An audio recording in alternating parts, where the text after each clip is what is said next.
pour revenir, vous ne trouverez actuellement aucun expert de la sécurité qui vous dira que l'armée peut faire du maintien de l'ordre, parce que ce n'est pas le même métier. Oui. Voilà, déjà. Ils ne sont pas formés pour ça et ils ne sont pas équipés pour ça. Oui.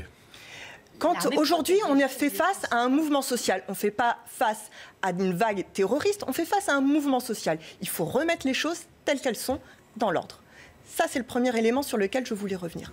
Le deuxième, c'est que quand on a dans le pays une majorité de citoyens qui sont contre la politique actuelle du gouvernement, on les envoie dans les urnes, on n'envoie pas l'armée. Et là, on voit qui est démocrate et qui ne l'est pas. 18 mois après l'élection. Bien sûr.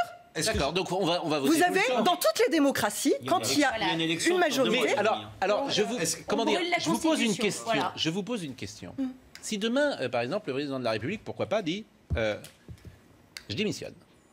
Et il se représente. Il gagne de nouveau. On vous entend plus ?